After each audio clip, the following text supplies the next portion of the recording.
Welcome to this episode of Red Cape Learning. Today, we're going to go over 3 ways you can achieve more shallow depth of field in your video shots.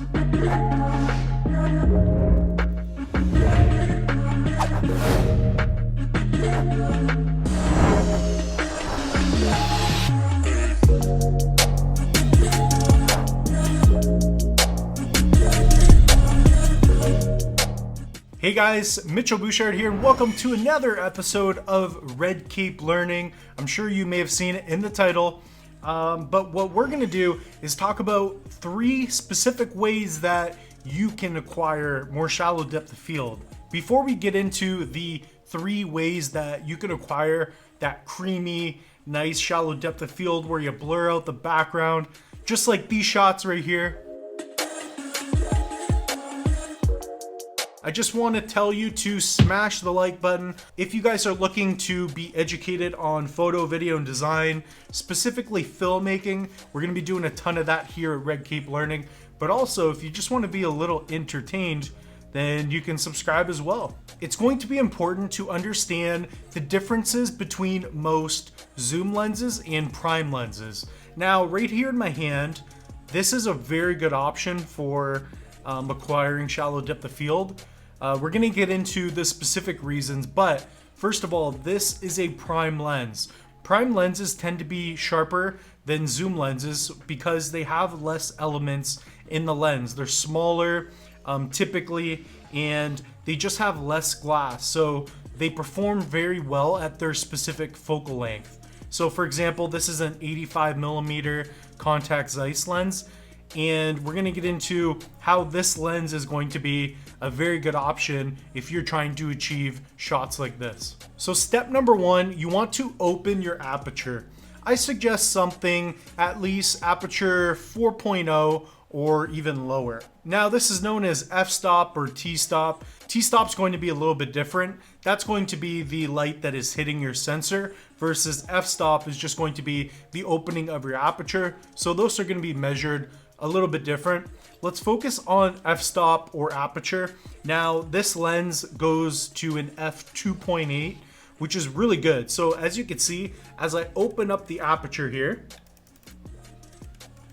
hopefully you can see this. We're gonna get some extra shots as well, but you can see when I open up the aperture and I go to a lower number, a couple things are gonna happen. You are going to let more light into the sensor. One of the downsides of not opening up your aperture, you're not going to have a shallow depth of field, and you're not gonna get that blurry background that you may want. If you don't have shallow depth of field, you don't have a good shot. It's not true at all.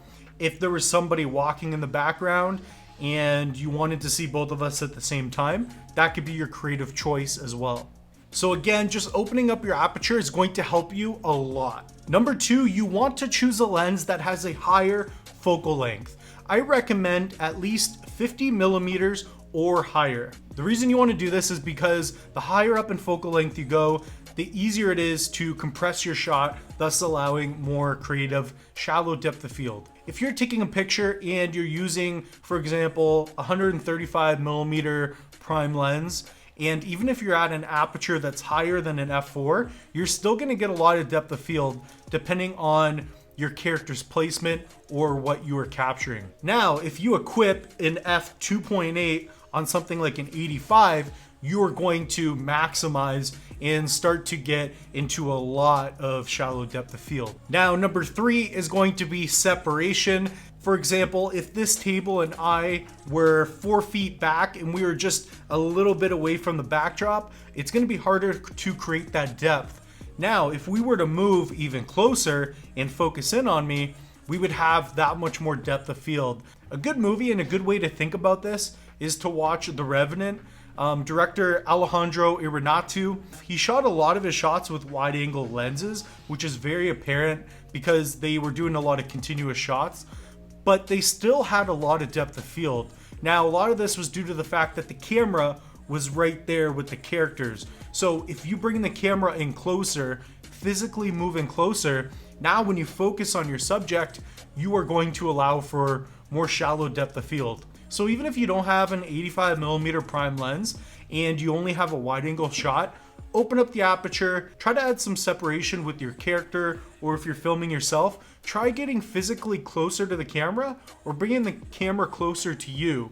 This is going to be another method, and it's going to allow for more creamy, shallow depth of field. Anyways, that's all we have for you. I just want to keep this a short and sweet episode. If you do want to learn more photo, video, and design related educational stuff, I recommend checking out redcapelearning.com. Or if you're into video production specifically, we just launched our 18-hour video production masterclass. This is a beginner to pro course. I also partnered with Phil Ebner, who has reached over 1.5 million students on the platform, and we are growing ourselves as well. I'm very excited, and again, don't forget to get out there, film something, create something. We will see you guys every week.